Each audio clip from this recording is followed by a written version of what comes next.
हम लोग supreme court जा चुके हैं, केस भी फाइल हो चुका है और कुछ प्रक्रियाएं बाकी हैं, वो कंप्लीट हो रही हैं। वो हमारी जैसे आज मैक्सिमम चीजें उसकी कार्रवाई कंप्लीट हो चुकी। तो दरअसल क्या है कि पहले ये केस अभिजीत जी द्वारा जो है सुप्रीम कोर्ट में ले जाया गया और फिर वहां से उन्होंने जो माननीय न्यायाधीश महोदय ने उसको जो है पटना हाई कोर्ट भेजा और कहा कि पहले आप वहां से होके आइए, जो भी जजमेंट होगा उसके बाद आप यहाँ पे आइए।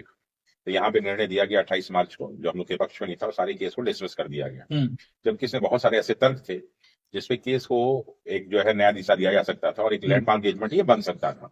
नमस्कार दोस्तों, 17वीं बीपीएससी को लेकर सारे शिक्षक और अभ्यर्थी काफी उदास हैं, क्योंकि पटना हाई कोर्ट में इस मामले में सारे केसेस को डिसमिस कर दिया गया है। तो अब छात्र और शिक्षक सुप्रीम कोर्ट जाने की तैयारी कर रहे हैं और बहुत सारे छात्र दिल्ली में पहुंच भी गए हैं अपनी समस्या को रखने के लिए। बाकी रहमांशु सर से जानते हैं क्या कुछ आगे का प्लान है। तो आगे क्या कुछ हो रहा है बीपीएससी के मामले में सर? ऐसा हुआ नहीं, हम लोग की जो अपेक्षाएं थी उस तरह से नहीं हुआ। इसका अफसोस तो रहेगा ही हमेशा जिंदगी भर हम लोग को, क्योंकि इतनी सारी चीजों को पक्ष में रखने के बावजूद कई लोग सबूतों पे बात करते हैं जिनको मालूम नहीं कि इन सारे केस में सबूत होता क्या। कुछ चीजें ऐसी होती हैं जो तार्किक आधार पर होती है। कोर्ट में जो है हर चीज सबूत जो है क्रिमिनल केस में सबूत चलता है, लेकिन हम जब सिविल में आते हैं ना तो वहां दूसरी चीजें देखी जाती है जो बहुत लोगों को मालूम है। कई लोग अनावश्यक प्रश्न उठाते रहते हैं, जिनको लीगल सिस्टम के बारे में बिल्कुल जानकारी नहीं है, वो लोग प्रश्न उठाते हैं। खैर ऐसे लोगों को समझाया भी नहीं जा सकता। फिर भी तो सुप्रीम कोर्ट में हम लोग पहुंच चुके हैं और भारत 3 बड़े बड़े लॉयर तैयार हो चुके हैं और जल्द ही आपको खुशखबरी मिलेगी। जब डेट हम लोग का फिक्स हो जाएगा कि कब जो है सुनवाई है, तो उस दिन सारी की सारी बातों को सबके सामने हमको रिवील कर देंगे, ओपन कर देंगे कौन कौन।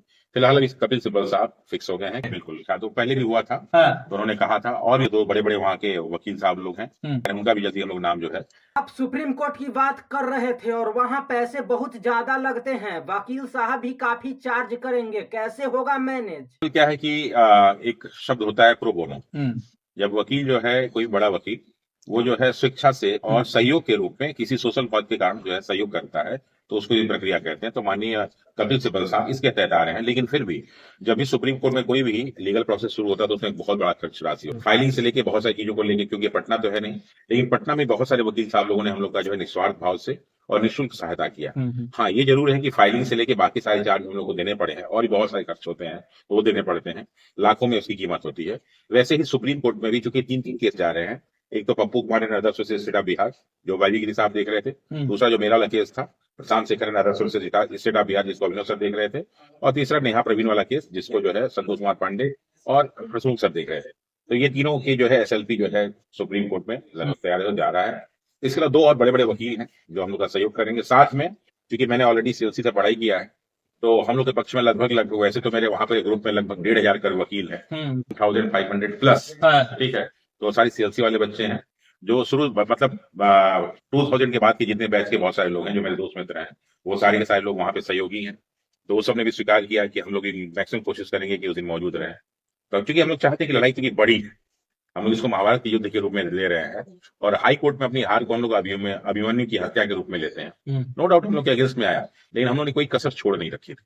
और हम लोग के इस जो है डिसमिस केस के डिसमिस होने के बाद बहुत सारे लोगों में निराशा फैली, लेकिन फिर से पुनः लोगों में एक आशा जगी है कि न्याय। और एक सबसे बड़ी चीज क्या है कि कल ही एक डिसीजन आया बंगाल वाला, जिसमें 8 साल पहले एक जो टीचर की भर्ती हुई थी और उसमें बहुत सारी अनियमितताएं हुई थी, तो उनको सैलरी देने के बावजूद सबको जो है पूरा हटा दिए गए। तो ये कुछ लोग सोचते हैं कि एग्जाम हो गया, पीटी क्वालिफाई कर गया, ये हो गया वो हो गया, जबकि पीटी क्वालिफाई में लिखा हुआ था कि जो भी इसका आगे का फ्यूचर होगा वो निर्णय पर डिपेंड करेगा। तो चूंकि अभी केस खत्म नहीं हुआ है, यहाँ पे डिसमिस हुआ, सुप्रीम कोर्ट में चलेगा। तो हम लोग चाहेंगे पहले शॉर्ट टर्म हम लोग को रिलीफ मिल जाए और वास्तव में इसमें अनियमितताएं जो हुई हैं, जब स्वीकार किया गया है कि बीपीएससी की तरफ से बहुत सारी गलती हुई है, ये भी स्वीकार किया गया इस विषय में कि जो है उसने बहुत सारी कमियां, एडमिनिस्ट्रेशन की तरफ से कमियां रही हैं, लेकिन ये भी स्वीकार किया गया कि एक बजे पेपर जो है सोशल मीडिया पे पहुंच गया। उसके बावजूद भी ये कहा गया कि ये बेनिफिशियरी के पास पहुंचा कि नहीं पहुंचा। तो हम लोगों ने इसका भी तर्क दिया था कि साहब सेम आधार पे बिहार एसएससी सीजीएल 3 का पेपर कैंसिल हुआ था, इसको क्यों उस आधार पे कैंसिल किया गया? प्लस एक ही एग्जाम के लिए 2 पेपर अगर बनाए जाते हैं तो उसके लिए एक प्रॉपर तरीका है नॉर्मलाइजेशन का, जो ये लागू कर नहीं सकते थे। और रॉन्ग मार्क्स पे ये लोग कभी भी रिजल्ट दे नहीं सकते।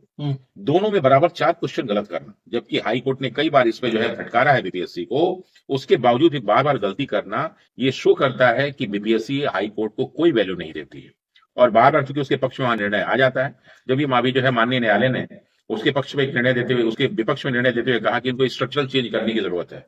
अब ये स्ट्रक्चरल चेंज कितने साल बाद होगा क्योंकि जैसे साल लोग बदल जाएंगे, कोई पूछने वाला तो है नहीं, और ये कोई बात मानते हैं नहीं, क्योंकि बीपीएससी में कुछ ऐसे अधिकारी हैं जो कई वर्षों से, दशकों से बैठे हुए हैं, और सारे का सारा मास्टरमाइंड वही है।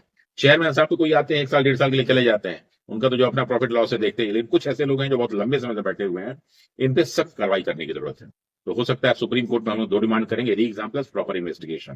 तो देखिए कहां तक हम लोग उसमें सफल होते हैं, लेकिन विश्वास है कि वहां से एक अच्छा निर्णय आएगा। हम लोग चूंकि हमको जो तथ्य रखे गए हैं, शायद अब तो चूंकि माननीय न्यायालय ने निर्णय दे दिया है तो उस पर हम लोग क्या बोलें, लेकिन चूंकि हम लोग का केस इसलिए बोलना तो मजबूरी है, बोलेंगे। शायद कोई और होता तो निर्णय कुछ और होता। एक बहुत बड़ा मौका था, हो सकता है किसी और जज के पास होता, कोई कोर्ट होता तो शायद हो सकता है जजमेंट बदल भी सकता। क्योंकि देखिए जब भी कोई एक व्यक्ति जज होता है तो जज जो है it's not a whole and sole. उसको आप ये नहीं कहेंगे कि वही आइडियल है, वो एक मनुष्य, उससे भी गलतियां हो सकती हैं। ऐसा नहीं कि आप जब जज कुर्सी बैठे हैं, आप चूंकि माननीय न्यायाधीश हैं तो आपकी बातों को हम लोग स्वीकार करते हैं, क्योंकि ये पूरा पूरा ब्रिटिश सिस्टम है, उसमें लोग बैठ रहे हैं, कर रहे हैं। लेकिन बहुत सारे ऐसे निर्णय हैं कि जो है सेशन कोर्ट के निर्णय को हाई कोर्ट निगलेक्ट कर देता है। इसका मतलब नहीं कि वो जज गलत है, लेकिन उससे गलती हुई। इसी तरह कई बार हाई कोर्ट के केस को जो है सुप्रीम कोर्ट नेगलेक्ट कर देता है। इसका मतलब नहीं कि हाई कोर्ट का जज गलत है, लेकिन वहां पे गलती हुई है। तो कई बार ऐसी चीजें होती हैं, तो माननीय न्यायालय का हम लोग सम्मान करते हैं, लेकिन इस निर्णय का सम्मान नहीं करते। सर आप कह रहे हैं कपिल सिब्बल सर, वह काफी जाने माने वकील हैं, उनका चार्ज बहुत ज्यादा रहता है, ये कैसे होगा? सर फैसला आने तक बीपीएससी का लगभग सारा प्रोसेस कंप्लीट हो जाएगा, फिर कैसे होगा? देखिए हम लोगों ने सबसे अपील किया है, क्योंकि एक शिक्षा सत्याग्रह करके हम लोग का टेलीग्राम चैनल है जिसमें लगभग 16,000 लोग हैं। तो हमने सभी से अपील किया है कि जो भी आप आर्थिक मदद कर सकते हैं कीजिए। तो बहुत सारे एस्पिरेंट्स के तो आ रहे हैं सहयोग, कई और भी सोशल लोग वर्कर है वो भी दे रहे हैं। लेकिन साथ ही साथ मैं सभी टीचरों से ये आग्रह करूंगा, जो भी सिविल सर्विसेज और बीपीएससी वाले हैं, कि आपसे जो भी बन पड़े जरूर उसमें सहयोग करें। एक नोबल कॉज के लिए लड़ा जा रहा है, ताकि आपके ये फंडिंग जो है बच्चों के काम आ सके और ये केस हम लोग अच्छे ढंग से लड़ सके। तो मेरा भारत के सभी सिविल सर्विसेज की तैयारी करने वाले सभी टीचरों से मेरा करबद्ध निवेदन है कि आप लोग इसमें हम लोग की मदद करें, ताकि हम लोग इस केस को बहुत अच्छे ढंग से सुप्रीम कोर्ट में प्रस्तुत कर सके और अच्छे अच्छे वकील हम लोग के पक्ष में खड़े हो सके, और पैसे की कमी के कारण हम लोग केस ना हारे। तो ये हमारा सबसे रिक्वेस्ट है, इस रिक्वेस्ट का आप लोग सभी स्वीकार करें, और वो अकाउंट नंबर दिया गया है उसमें जरूर आप मदद करें। धन्यवाद। बात करने के लिए बहुत बहुत धन्यवाद सर। बाकी आप इस वीडियो में क्या कुछ कहना चाहते हैं कमेंट बॉक्स में अपनी राय जरूर बताइएगा। बाकी फिर मिलते हैं दूसरे वीडियो के साथ। जय हिंद, जय भारत।